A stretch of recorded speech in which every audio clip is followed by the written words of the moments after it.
Oke, selamat siang. Assalamualaikum warahmatullahi wabarakatuh. Bapak Ibu semuanya yang saya hormati, Bapak Ibu di sini saya undang dalam rangka saya mendiseminasikan agak belepotan, diseminasikan aksi nyata saya di modul 1.4 penerapan budaya positif di sekolah, di mana ini memenuhi tugas untuk CGP, calon guru penggerak angkatan 7. Saya Triwinarno dari Kabupaten Klaten. Baik Bapak Ibu, apa yang akan kita pelajari sebenarnya di kegiatan kali ini ya? Yang pertama, bahwa latar belakang saya mendeseminasikan ini gitu ya, adalah dalam rangka membuat satu rancangan tindakan di mana saya merasa perlu untuk membelajarkan murid untuk mengenal budaya positif di sekolah, yang lahir dari nilai-nilai kebijakan universal, kebajikan universal. Apa itu kebajikan universal? Nanti akan kita bicarakan. Sebenarnya kalau kita di kepramukaan ada sebenarnya kebajikan universal itu ada di Dasar Dharma. Salah satunya itu adalah sebuah kebajikan universal yang ada 10 poin. Selain itu nanti bagaimana murid-murid nanti secara konsisten mampu mengaplikasikan dalam perilaku dan tindakannya di kelas atau di sekolah sehingga terbentuk suatu budaya positif yang muncul dari dalam diri murid atau motivasi internal. Ya, ini yang penting. Yang penting adalah ada motivasi internal. Ini nanti akan menggerakkan mereka untuk bisa berbuat sesuatu yang baik tanpa adanya paksaan dari siapapun. Bahkan kita saja sebagai guru tidak boleh sebenarnya tidak boleh memaksa itu, tapi kita butuh mereka sadar diri, itu yang penting.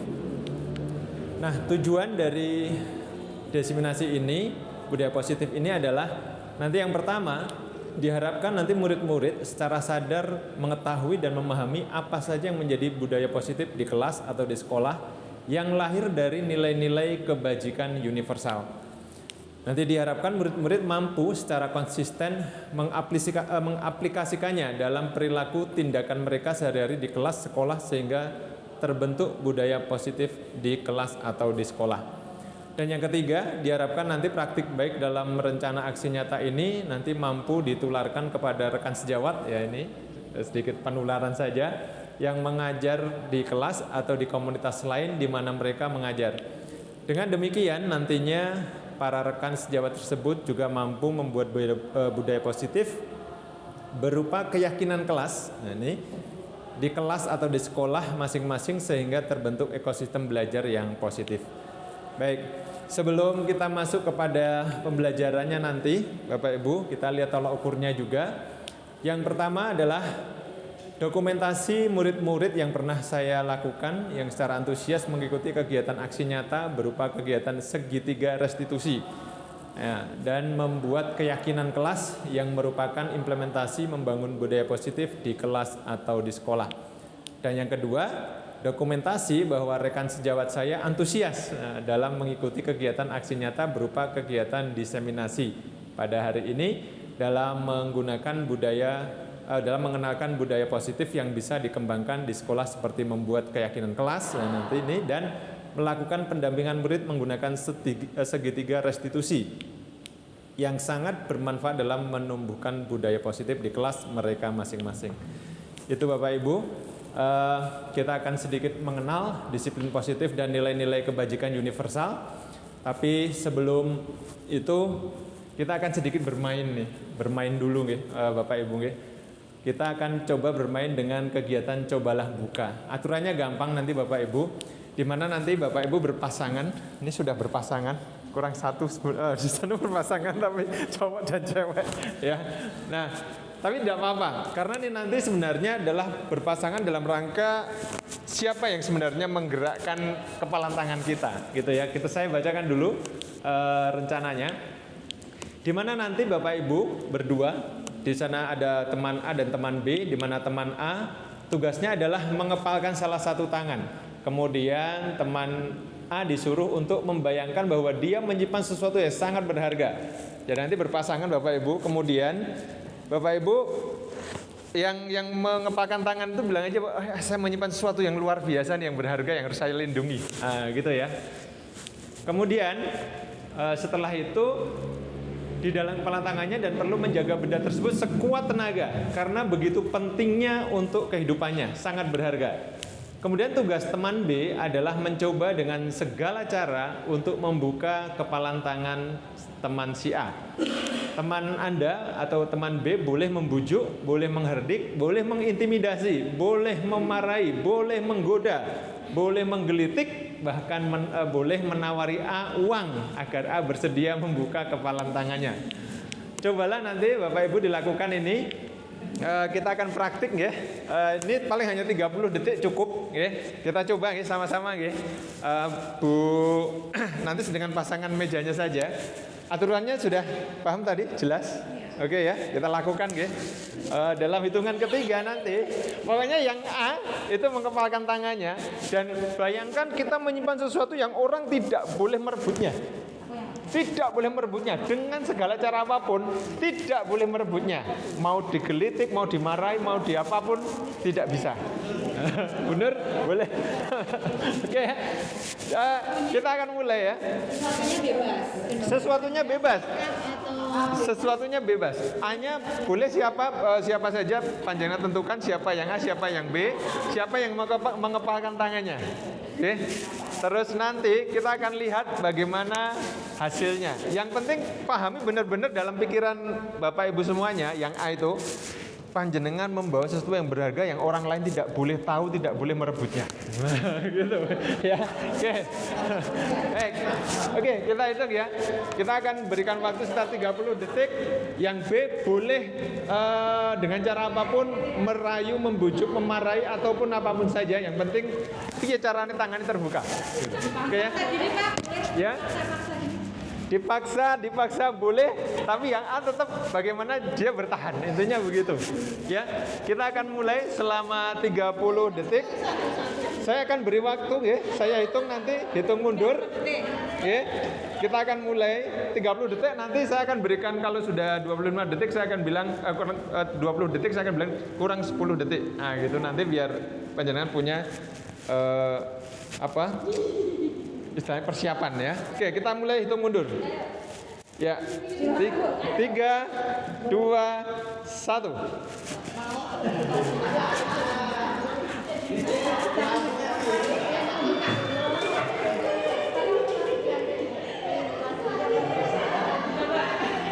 Bayangkan bahwa itu sesuatu yang berharga. Tidak bisa, orang lain tidak boleh tahu. Kurang 10 detik. 10 detik. 10 detik lagi. 5 detik. Oke, sudah selesai. Selesai. Terima kasih, tepuk tangan buat Bapak semua. Baik, saya minta dua pasang Kak Putri dan Kak siapa? Bu Putri dan Bu Puri ya. Kok Kak lagi ya? Bu Putri dan Bu Puri. Boleh ke depan dan bicara apa istilahnya bagaimana tadi permainan itu bisa dilakukan, apakah terbuka atau tidak? Menjawab pertanyaan ini saja. Ya, menjawab pertanyaan ini nih nanti. Maka, ya boleh ke depan boleh biar kelihatan nanti. Ya, apakah A dan B membuka kepalan tangannya itu tadi, Kak Putri? Atau B? Apakah A yang tadi mengepalkan tangannya?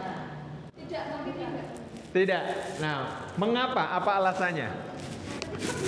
Karena tidak boleh buka. Karena itu sesuatu yang sangat berharga. Okay? Nah, apakah A atau B menutup kepalan tangan A? Mengapa? Apa alasannya? Dan mengapa si A ini tetap menutup tadi? Karena sesuatu yang sangat berharga. Okay. Dan apa yang bisa kita pelajari dari permainan ini sebenarnya?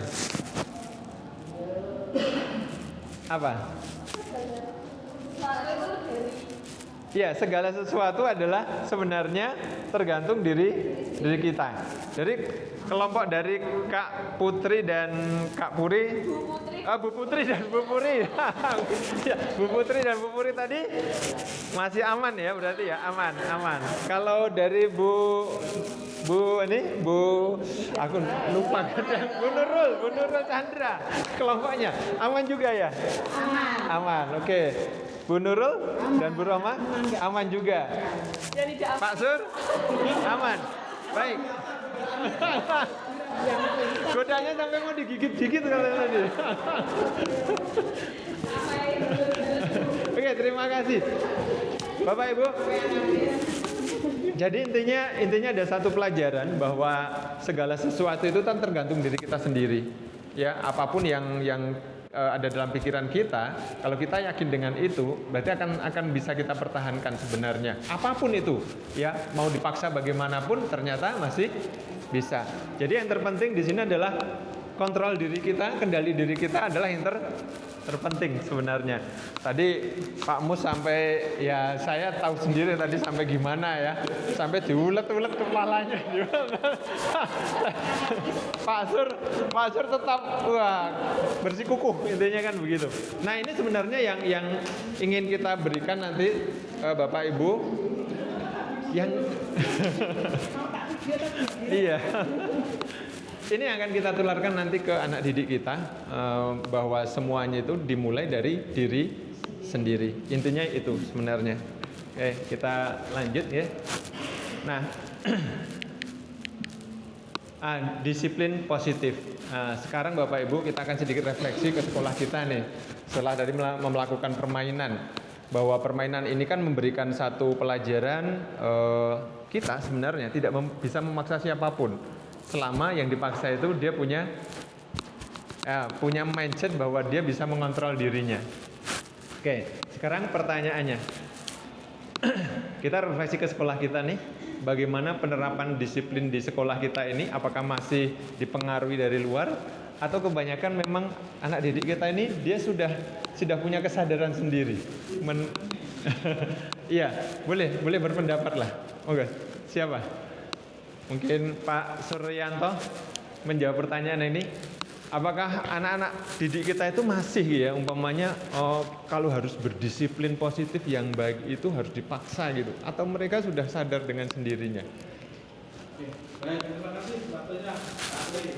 Jadi untuk penerapan disiplin di sekolah kita itu sebagian besar itu sudah muncul dari sini, tapi ada masih sebagian kecil yang memang itu perlu diingatkan. Ya, tapi dari sebagian besarnya sudah. Ya, mungkin ada pendapat yang lain dari Bu Nurul Chandra mungkin, atau dari Bu Nur.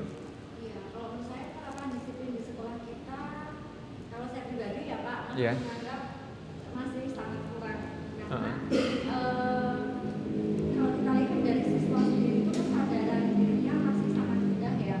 Ya kita juga nggak boleh menyalahkan siswa, karena seperti itu disiplin siswa itu berawal juga dari budaya sekolah kita, kemudian dari kesadaran siswa itu tentang pengalaman dalam hidupnya yang dia selalu terapkan, maupun dimanapun berada pasti akan selalu disiplin. Tapi kalau kesadaran diri siswa karakternya itu masih rendah, ya akan sulit juga untuk menerapkan disiplin di sekolah gitu. Iya, jadi memang kadang kita masih ada sedikit, kalau ibaratnya ya tadi kita masih sedikit banyak memaksanya kadang ya ke anak didik kita ini kan, umpamanya harus begini nih, harus begini kan gitu. Salah satunya mungkin dengan peraturan kan gitu ya, dengan peraturan itu. Tapi ya peraturan bagaimanapun kalau tidak ada kesadaran diri tetap sulit juga. Ada pendapat lain mungkin? Kalau yang sudah dilakukan pokoknya dengan peraturan-peraturan yang kita lakukan itu yang ada di sekolah, apakah semua itu sudah efektif kira-kira menurut Pak Agung? Wah, Pak Agung nih biasanya kan nih. Sudah efektif belum nih peraturan-peraturan di sekolah kita tuh, apakah memang sudah efektif dilakukan dengan kesadaran, atau memang masih banyak paksaan juga nih sebenarnya peraturan itu ditegakkannya? Terima kasih atas waktu yang diberikan kepada saya. Jadi saya akan berikan pendapat pada kesempatan ini untuk peraturan yang diterapkan di sekolah kita di SMK Kabupaten. Itu saya kira kalau keefektifannya masih kurang. Ya, karena apa? Masih perlu ada beberapa siswa yang kita berikan rendah. Kemudian kesadaran siswa itu juga saya lihat masih cukup rendah. Jadi masih perlu adanya bimbingan-bimbingan yang nanti akan menunjukkan kesadaran kepada siswa, sehingga dengan kesadaran yang maksimal, sadar akan peraturan, maka peraturan itu sendiri akan berjalan lebih efektif. Oke. Jadi memang masih perlu ya campur tangan kita ya. Campur tangan kita masih penting di situ. Kadang memaksa nggak nih Pak Agung? Umpamanya nih rambutnya panjang gitu umpamanya. Bagaimana yang kita lakukan biasanya? Potong langsung atau bagaimana? Nah, ini nanti akan kita pelajari ya di sini. Kemudian apa sih sebenarnya makna disiplin itu? Nah, ini juga nanti akan kita pelajari Bapak Ibu nggih, dan apa kaitan disiplin positif dengan nilai-nilai kebajikan. Baik, kita lanjut nggih Bapak Ibu nggih. Nilai-nilai kebajikan universal, apa itu nilai-nilai kebajikan universal? Adalah merupakan nilai-nilai yang disepakati bersama. Nah, disepakati bersama di sini sebenarnya ini merupakan kesepakatan tidak hanya dari pemangku kepentingan saja di sekolah, tapi juga bersama dengan perwakilan dari siswa. Itu yang penting sebenarnya, jadi melibatkan siswa. Seringkali memang nilai-nilai yang kita sepakati itu kan tidak melibatkan siswa. Nah, coba nanti kita akan lihat bagaimana. Kemudian yang kedua, nilai-nilai kebajikan universal adalah nilai-nilai kebajikan yang merupakan sifat-sifat positif manusia yang merupakan tujuan mulia yang ingin dicapai di setiap individu. Ini intinya umpamanya disiplin salah satunya. Dermawan, hemat, kalau di dasar dharma itu hemat, cermat dan bersahaja. Wah, itu sudah masuk dalam tataran apa tuh? Kalau di pelajaran tuh jadi seorang entrepreneur itu, pengusaha sebenarnya, hemat, cermat, bersahaja. Oke, kita lanjut ya Bapak Ibu. Nah, kita sedikit berteori dulu. Ada teori motivasi di sini. Ini teori motivasi, hukuman, penghargaan dan restitusi. Nah, kita akan lihat apa itu hukuman, apa itu penghargaan dan restitusi itu seperti apa. Ada 3 motivasi perilaku manusia. Yang pertama adalah untuk menghindari ketidaknyamanan atau hukuman. Nah, ini seringkali ini yang dilakukan oleh anak didik kita kan ini biasanya, menghindari ketidaknyamanan atau hukuman, sehingga mereka masuk tepat waktu. Karena apa? Agar tidak dihukum. Atau rambutnya harus potong pendek agar tidak dihukum. Nah, gitu. Kemudian yang B, untuk mendapatkan imbalan atau penghargaan dari orang lain. Ya, umpamanya kalau ada yang rajin, kemudian nanti akan dapat hadiah dari wali kelasnya karena tidak pernah terlambat di kelas itu dan dia paling rajin. Nah, ini masuk pada motivasi yang kedua. Dan yang ketiga, untuk menjadi orang yang mereka inginkan dan menghargai diri sendiri dengan nilai-nilai yang mereka percaya. Nah, inilah nanti yang kita ingin terapkan. Masuk ke tataran yang C, yaitu menjadi orang yang mereka inginkan dan menghargai diri sendiri dengan nilai-nilai yang mereka percaya. Nah, ini teorinya Bapak Ibu.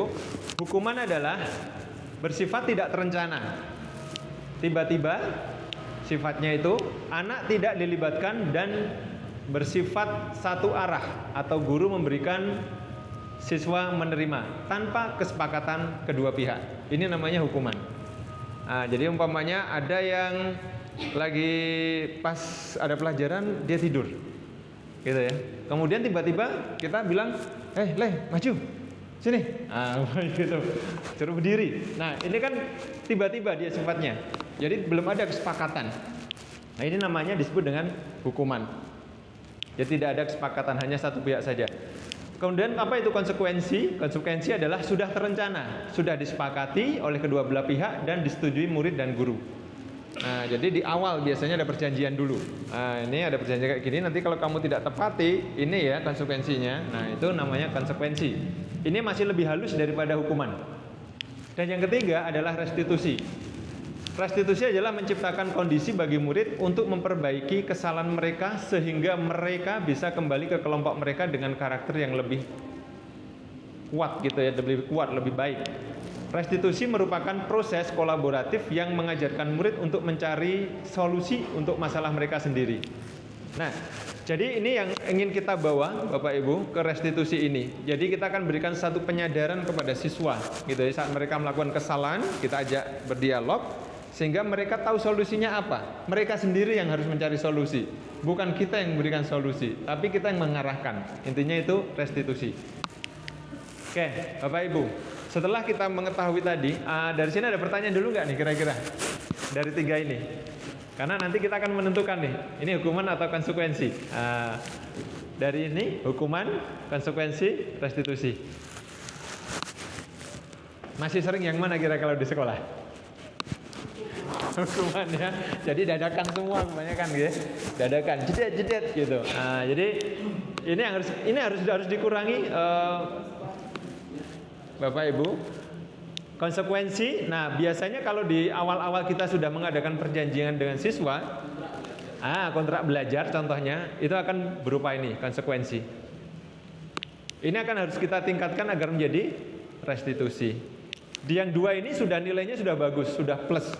Yang kurang bagus adalah yang ini, hukuman ini. Ini harus benar-benar dikurangi. Di sekolah kita, ini kalau bisa ditiadakan. Adanya konsekuensi dan restitusi. Jadi melibatkan peserta didiknya. Intinya itu. Sehingga nanti kita lebih aware ya, lebih dengan siswa itu kita lebih akrab juga. Nah, Bapak Ibu, ini silakan ditentukan nih kira-kira nih yang pertama nih ya. Mencatat 100 kali di dalam buku kalimat saya tidak akan terlambat lagi karena terlambat ke sekolah.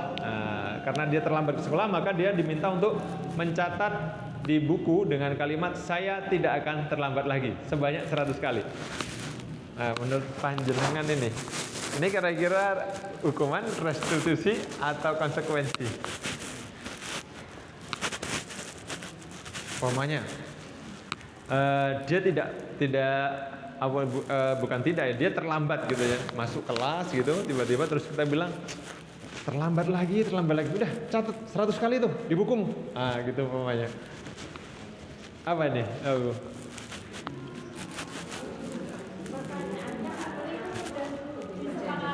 Nah, jadi jawabannya apa berarti? Bisa? Hukuman bisa. Bisa hukuman, bisa konsekuensi ya. Kalau belum ada kesepakatan, berarti di situ kita bilang adalah sebagai sebuah hukuman. Tapi kalau sudah ada kesepakatan, berarti di situ konsekuensi. Nah, kalau yang kedua, ini Pak Ibu, lari mengelilingi lapangan basket 2 kali karena terlambat hadir di sekolah tanpa ada kesepakatan dulu. Hukuman ya. Membersihkan coretan yang dibuatnya di meja tulis. Lebih ke konsekuensi kalau ini ya. Murid diminta untuk push up 15 kali karena tidak menggunakan masker ke sekolah. Hukuman ya. Ini juga masih abu-abu. Ya kan? Menggantikan kertas tugas teman yang telah dicoret-coret, konsekuensi ya. Berjemur di lapangan basket pukul 12 siang karena mengobrol dengan teman. Lebih berat ke hukuman. Murid diminta bertelanjang kaki sepanjang hari karena tidak menggunakan sepatu warna hitam sesuai peraturan sekolah. Kecuali kalau peraturan sekolahnya mengatakan hukumannya itu loh ya, konsekuensinya itu loh ya. Nah, kalau umpamanya nanti di peraturan sekolah adalah konsekuensinya kalau tidak pakai sepatu hitam harus nyeker seharian, nah itu konsekuensi. Tapi kalau kita yang tahu tidak pakai sepatu hitam, coba sepatunya nyeker bae. Nah itu berarti hukuman ya. Berdiri di depan kelas sambil mengangkat kaki 1 karena tidak bisa menjawab pertanyaan. Hukuman kalau ini pernah? Enggak ya, janganlah ya. Membersihkan tumpahan air di meja tulis karena tersenggol pada saat belajar, konsekuensi. Kehilangan 10 menit jam istirahat untuk mengerjakan tugas karena terlambat datang dan tertinggal pelajaran, konsekuensi. Ya, jadi ini ada beberapa konsekuensi dan hukuman.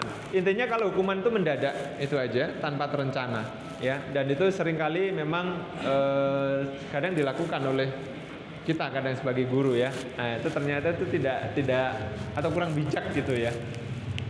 Baik. Ini untuk sedikit menghela kita ya Bapak Ibu ya, menghela kita. Saya ingin Bapak Ibu nanti coba lihat perbedaannya ini. Yang bisa sebutkan silakan, yang mana? Waktunya 1 menit weh.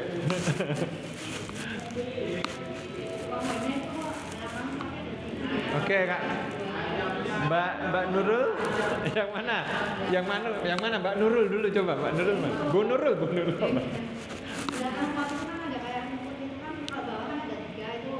Ini. Kalau atas kan cuma 2. Oke, 1. Terus? Bawahnya itu binatang apa itu ya? Bawahnya sapi yang kecil itu kan Ini. ada ke kanan sapinya Kiri, oke, 2. Terus? Itu yang pojok itu pojok bawah. Itu yang mudanya. Itu mudanya ya. Yang mana? Ini? Yang itu. Ini? Oh, ini 3. Oke. Terus itu bebek apa tuh? Angsa ya. Itu yang Ini? atas itu kan nggak ada jenggernya ya itu ya yang atas. Itu angsa terus bawahnya nggak ada pak bawahnya. Nah itu. Oh, yang ini? Ya itu kan ada jenggernya. Oh iya, 4. Badannya. Ini? Babi itu. Babi? Ada pucaknya. 5. Atasnya enggak. Iya. Ini ada, ini tidak. Terus ini? Bebeknya ya. Ada lagi nggak kira-kira? Kepalanya itu ada coklat-coklatnya, yang atas nggak ada. Yang? Itu ya, itu yang Ini? yang sapinya. Ini. Iya. Oke. 8. Ayam di atas. Ini ada. Berarti banyak ya, ada 10 kayaknya. Ya. Mana lagi? Sampai mulut kecil-kecil, Pak. Samping? Mulut babi kecil. Ini? Sampingnya itu kan ada. Nah, ini hadapnya. Ini ya. Oh, ini balik. Ada satu lagi, Bapak Ibu, yang mana? Oh iya nih. Awan kingtonnya, betul. Awan kingtonnya tadi. Ya. Ini kan ada, ini tidak ada. Ya. Angsanya? Yang mana? Ini. Iya. Ini ya. Terus ini, sini. Oke.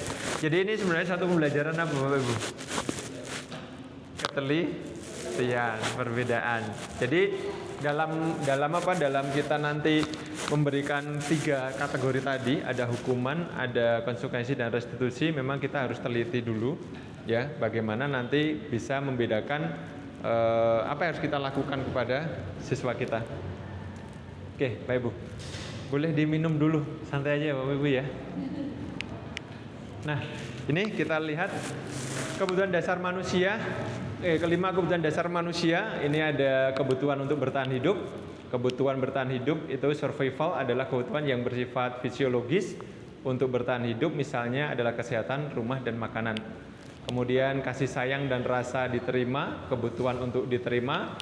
Kebutuhan untuk disayangi dan diterima meliputi kebutuhan akan hubungan dan koneksi sosial, kebutuhan untuk memberi dan menerima kasih sayang, dan kebutuhan untuk menerima menjadi bagian dari suatu kelompok bersifat psikologis.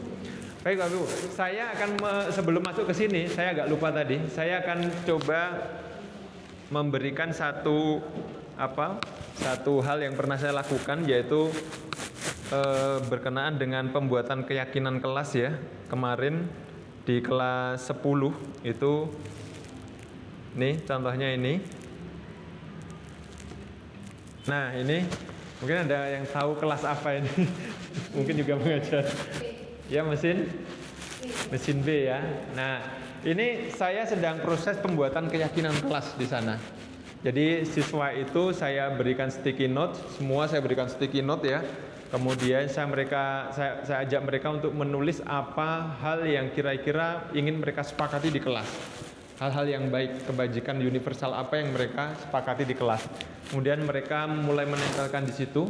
Ada beberapa kelompok di sana. Saya buat ada tiga kelompok ya. Kelompok 1, kelompok 2, dan kelompok 3. Jadi meja sebelah sana kelompok 1, yang tengah kelompok 2, yang paling sebelah sini kelompok 3. Mereka tempelkan di sana. Kemudian setelah ditempelkan, itu saya buat 2 kolom di sana, kolom kiri dan kanan. Setelah yang di kanan itu dikumpulkan semua, kemudian saya minta salah satu dari koordinator per kelompoknya itu maju, kemudian memimpin semuanya itu, memilih, dia membacakan dan kemudian disepakati bersama. Kira-kira apa yang ingin mereka sepakati di kelas itu nanti, kebajikan apa saja yang kira-kira mereka sepakati dan nanti dipegang bersama sebagai sebuah keyakinan kelas. Nah di sini kemudian mereka sudah mulai mengumpulkan. Nah itu berarti sudah dikumpulkan semua. Kemarin itu ketua kelas dan wakilnya mulai membuat satu rangkuman ya, tulisan. Nah saat mereka juga saya minta untuk mengucapkan bersama-sama di sini setelah jadi keyakinan kelas, ditandatangani oleh ketua kelas dan juga wakilnya. Ini si Fahmi ya, ketua kelasnya. Nah ini adalah keyakinan kelas yang sudah mereka buat. Tulisannya nggak begitu kelihatan karena sangat kecil ya. Di sini ada paling bawah tuh kejujuran, gitu ya. Menjaga kesopanan baik lisan maupun tulisan. Nah contoh itu. Kemudian menjaga solidaritas antar teman, menjaga kebersihan kelas, menjaga kehormatan nama baik orang tua.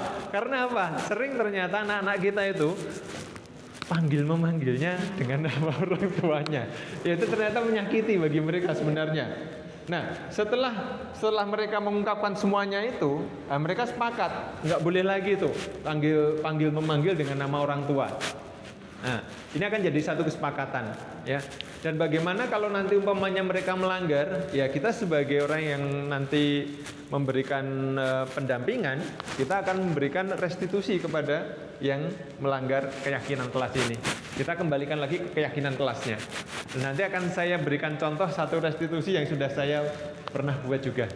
Nih. Loh kok ini ada masuk di sini?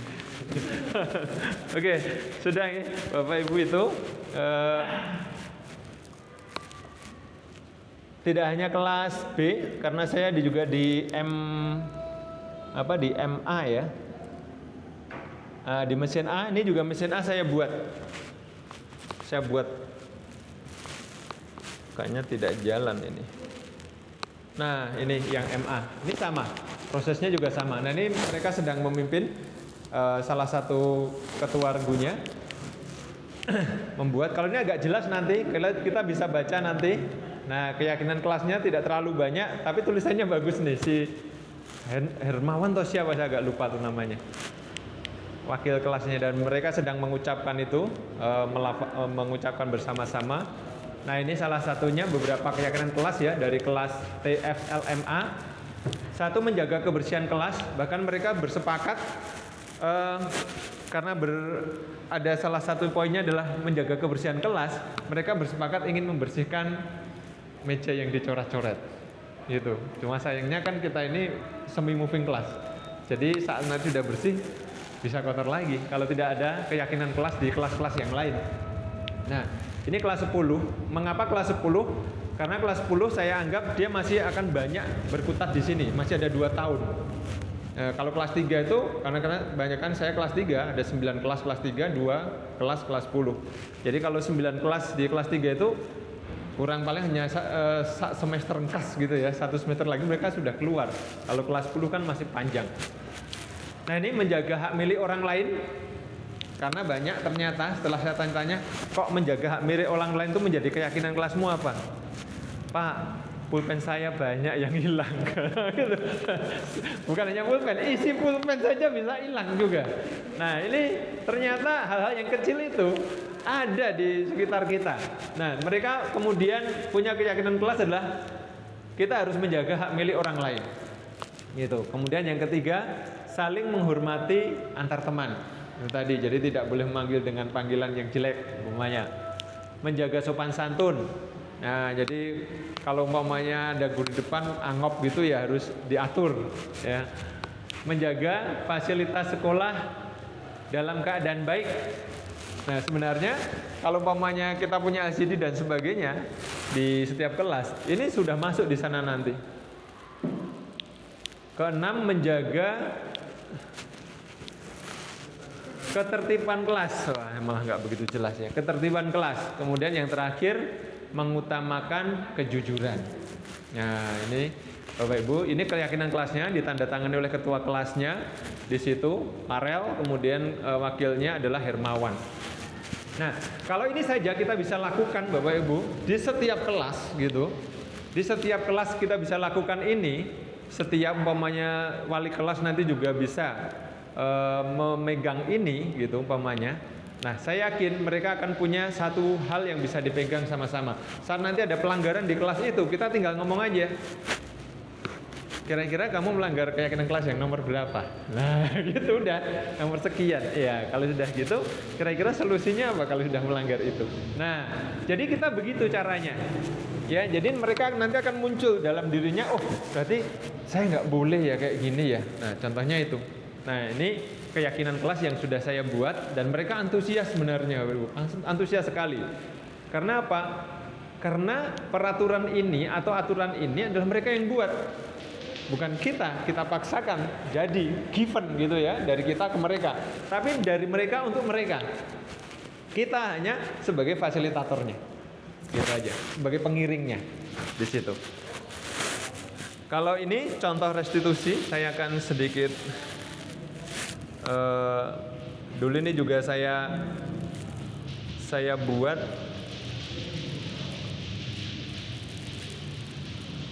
Nah, ini kan tidak mengikuti kegiatan pramuka, jadi kemudian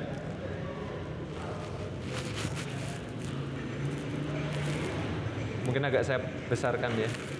Udah.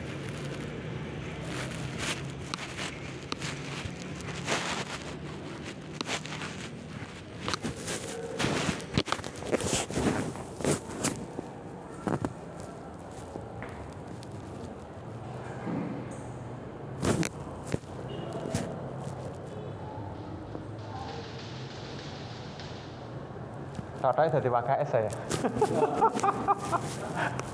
Tempat duduk itu.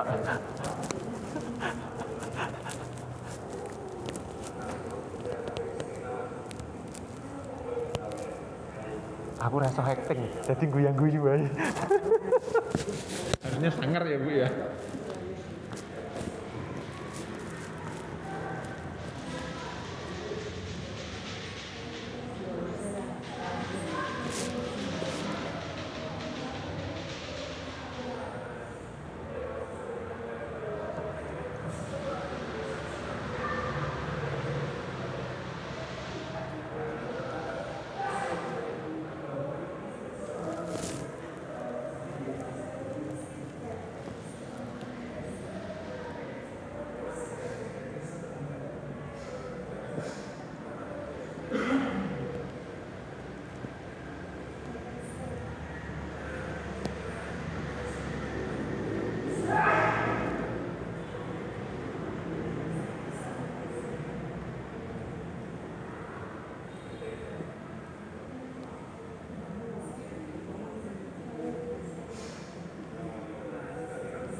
Ya, dari restitusi ini contoh restitusi kurang jelas memang suaranya, ya.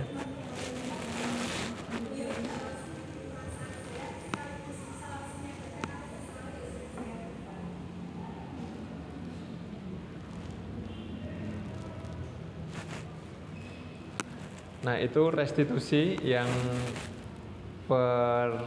pertama saya dengan si Amel karena Amel tidak mengikuti kegiatan pramuka. Intinya apa bukan di situ tadi? Hanya menyadarkan ya, kita kembalikan ke keyakinan ya, keyakinan kelas atau keyakinan aturan yang ada yang kita sepakati bersama sebenarnya di situ. Ini satu lagi, kayaknya juga semoga aja lebih jelas nih nanti ya. Aku nggak bisa nggak bisa apa acting ya. Raiso keren.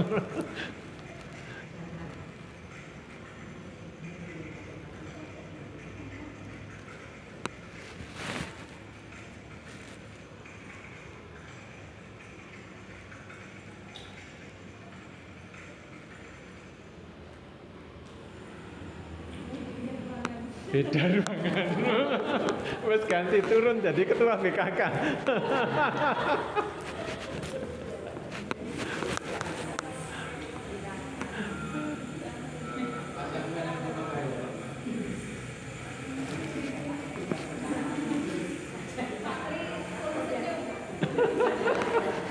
Orang iso acting ya aku ki.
Ini testimoni ya, testimoninya.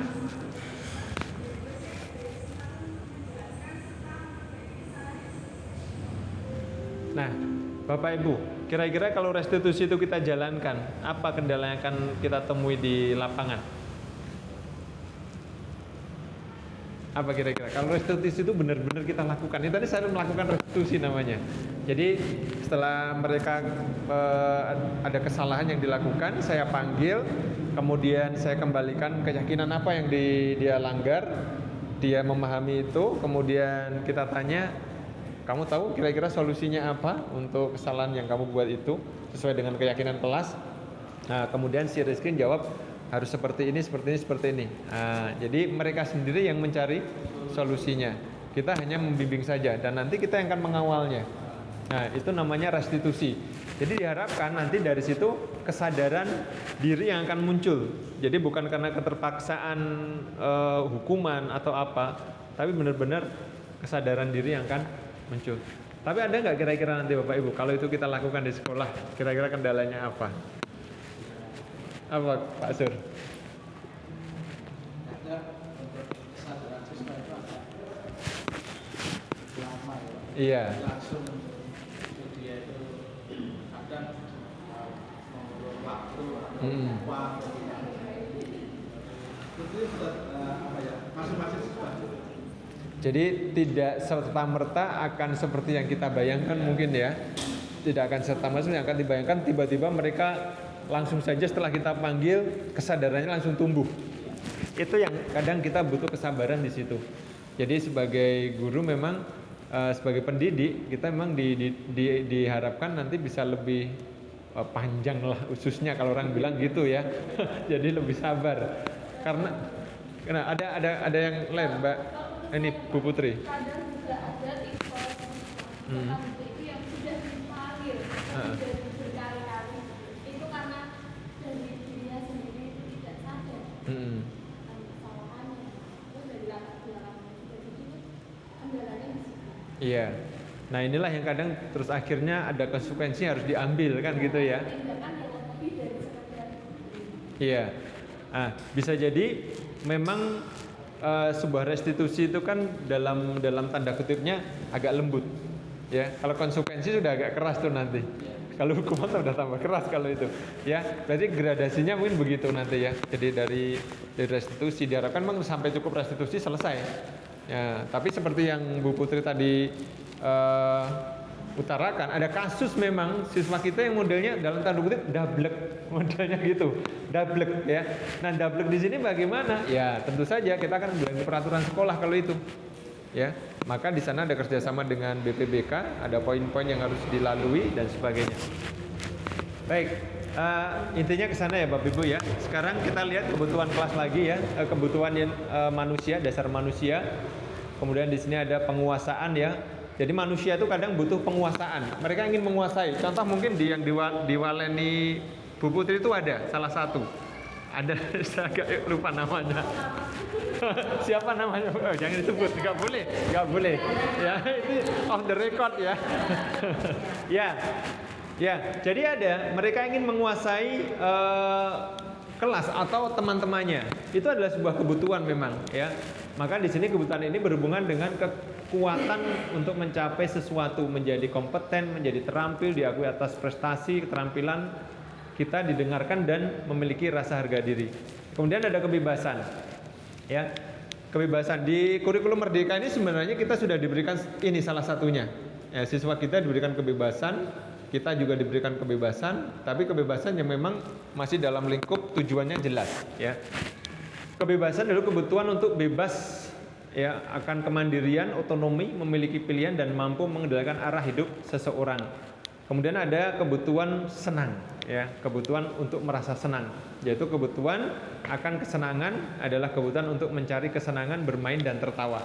Maka seringkali kita diminta yang sudah dilakukan oleh teman-teman dari P5 itu kan sebenarnya ke sana sudah. Ada kesenangan di situ.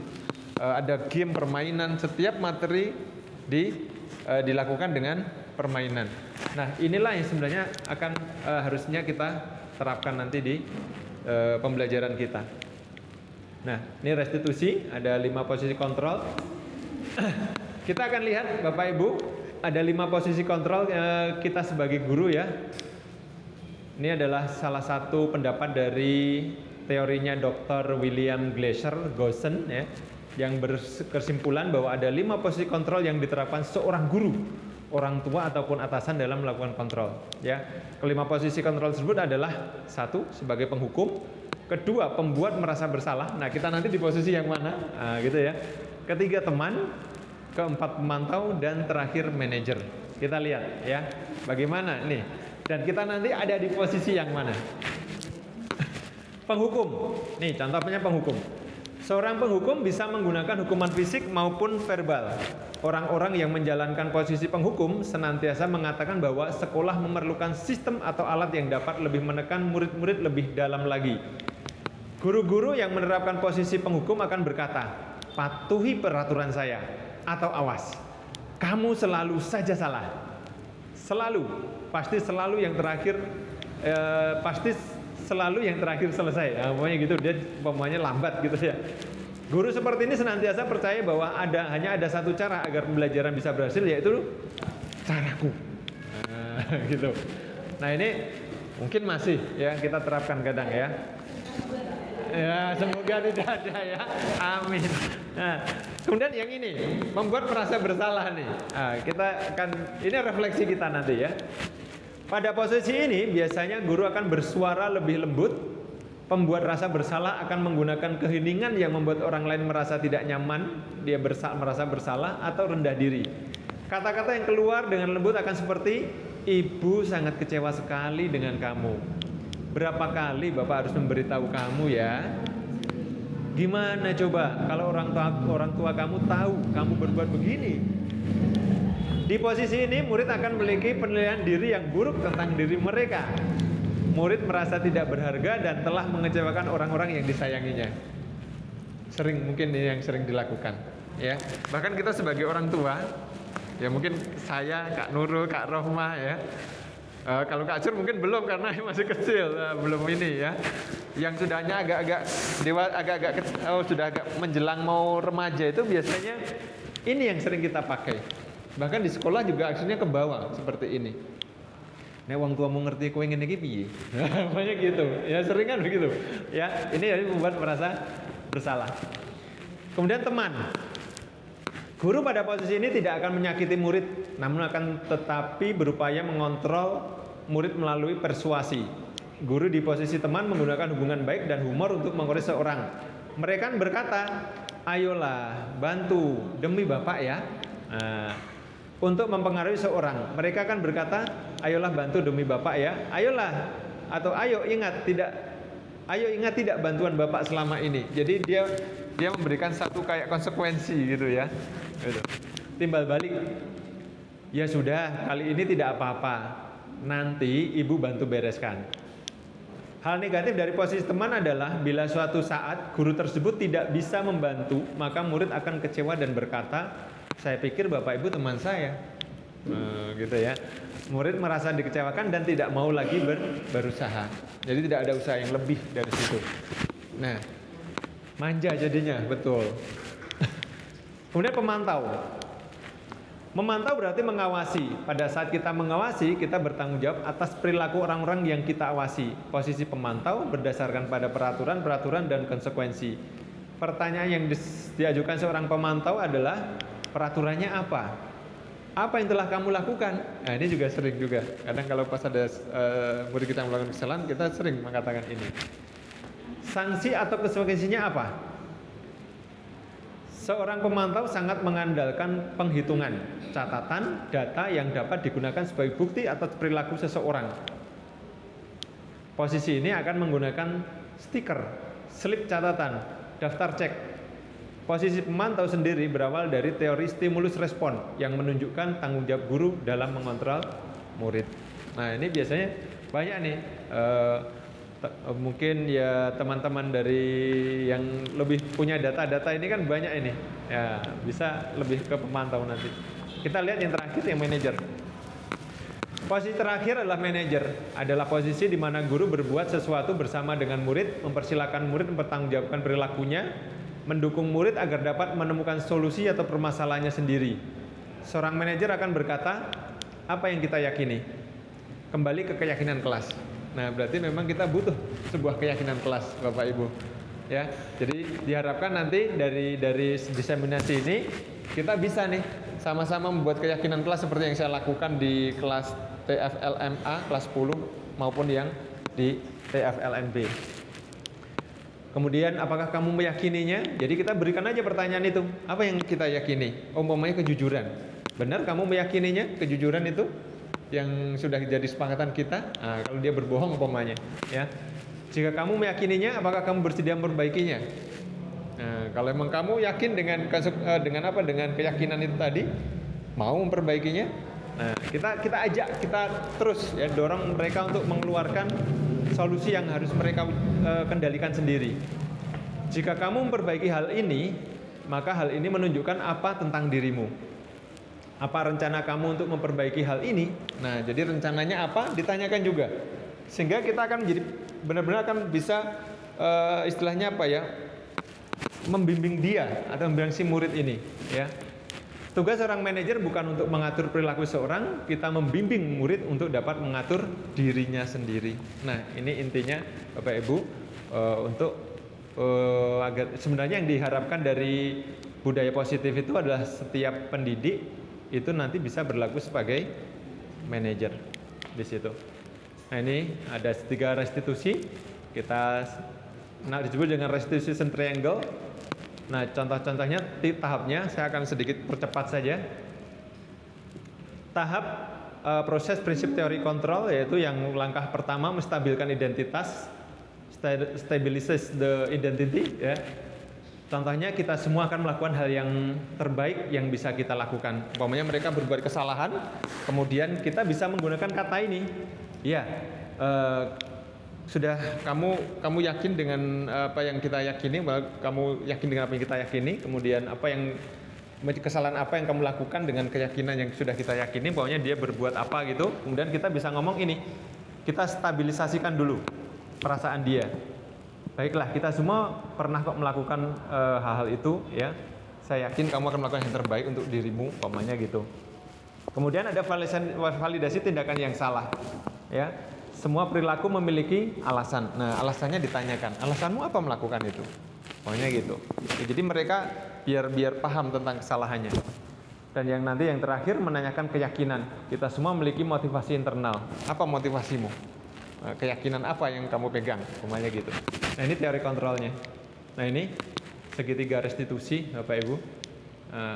Ada validasi tindakan tadi ya, menanyakan keyakinan, menstabilkan identitas ini di awal, kemudian validasi tindakan dan menyatakan keyakinan. Nah, ini sudah selesai dari saya. Kalau ada pertanyaan, kita berikan pokoknya cinta terbaik untuk anak didik kita, gitu. Kita berikan yang terbaik kepada mereka. Intinya jangan sampai cinta terbaik kita ini nanti tidak bisa sampai kepada mereka. Intinya dari hati akan sampai ke hati. Intinya itu. Ini ya Bapak Ibu ya yang bisa saya sampaikan. Dan beberapa hal sudah saya berikan contoh umpamanya seperti itu tadi. Dan saya sedikit akan menutup dengan aksi nyata saya yang terakhir. Nah, ini adalah aksi nyata di mana saya di kelas 10 TFLNB meminta anak-anak mencermati di sekitar mereka. Kemudian saya minta dari permasalahan itu mereka melakukan wawancara, mencari data-data, dan dari data itu diolah menjadi sebuah karya, membuat poster ya, namanya poster, dan disebarkan secara online di media sosial mereka sendiri masing-masing. Ini aksi nyatanya. Saya tutup dengan ini.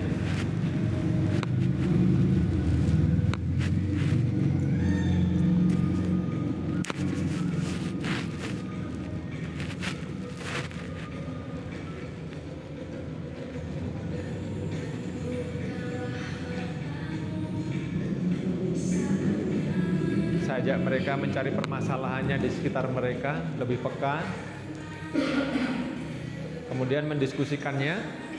Mereka mengambil tema masing-masing, kesukaan mereka, kemudian melakukan wawancara, mencari guru-guru yang kira-kira bisa diwawancarai, mencari data-data, bahkan temannya sendiri, dan dari situ mereka membuat karya. Dan karya ini ditampilkan, disebarluaskan melalui media-media yang mereka miliki, media sosialnya.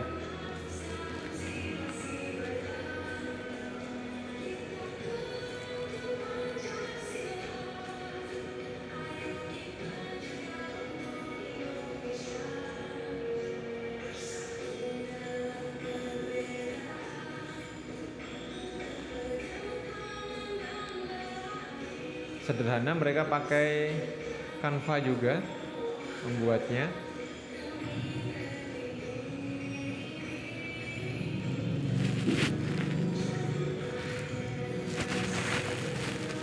Ya, itu. Terima kasih.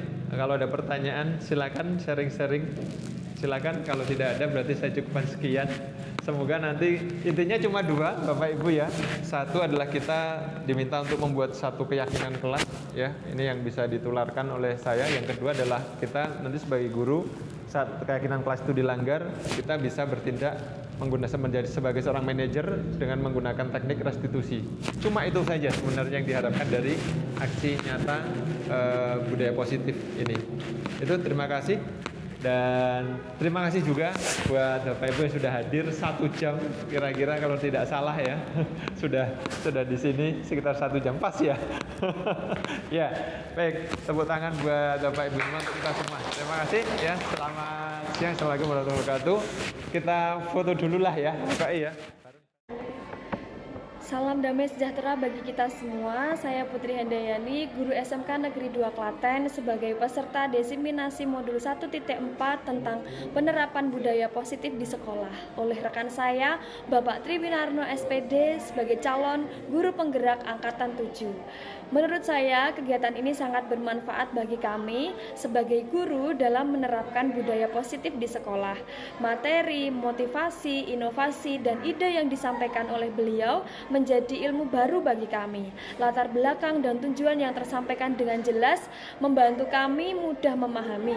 Disertai dengan fun game yang isi dari fun game tersebut sesuai dengan materi sehingga memicu fokus dan perhatian. Penerapan budaya positif di sekolah yang mengutamakan restitusi menjadi hal utama yang ditekankan. Dengan adanya keyakinan kelas dapat menjadi patokan bagi peserta didik untuk lebih menunjukkan rasa tanggung jawab untuk apa yang sudah menjadi keyakinan di kelasnya.